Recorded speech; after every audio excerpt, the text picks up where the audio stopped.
Роуд шоа, отпис на долгови, бесплатна бања за пензионерите, легализација на дивоградби, изградба на станови за лица во социјален ризик и за млади брачни парови, електронски систем во здравството.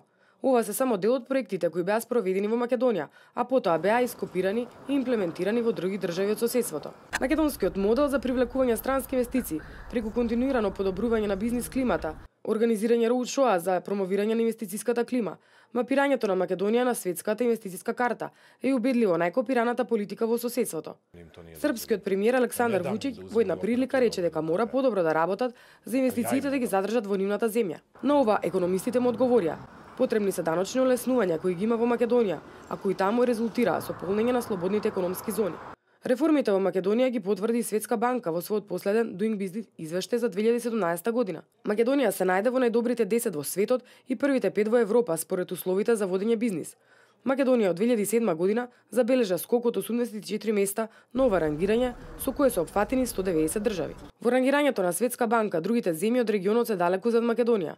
Словенија на 30-то место, Бугарија на 39-та позиција, Хрватска е рангирана на 43-то место, Србија на 47-то, Црна Гора на 51-то место, Албанија на 58-та позиција.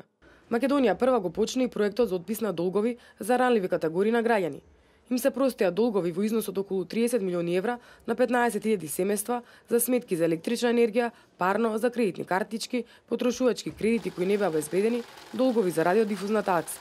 Хрватска реши да го ископира нашиот модел за отпис на долгови и да им помогне на социјално загрозените граѓани, невработените пензионерите со ниски примања, а слични зафати се разгледува и во другите соседни земји.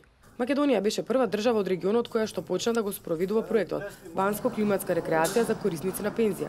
Проектот се покажа како успешен, што беше причина да биде прифатен и во други земји од соседството.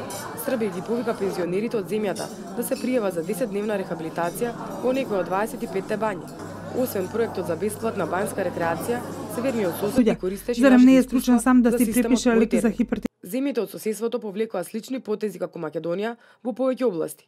Хрватска реши да ги искористи искуствата од активните мерки за вработување, па почна да го стимулира само вработувањето, почнувањето бизнис, финансиски да ги поттикнува компаниите што ќе отварат нови работни места. Србија, по примерот на Македонија, почна со легализација на дивоградби. Освен концептот за легализација, властите во Белград го препозна и економскиот потенцијал во давањето полни кредити за мали и средни претпријатија со субвенционирани каматни стапки, како и концептот за транспарентен избор на раководни лица преку конкурс, што ВМРО ДПМН го наметна во текот на своето владење.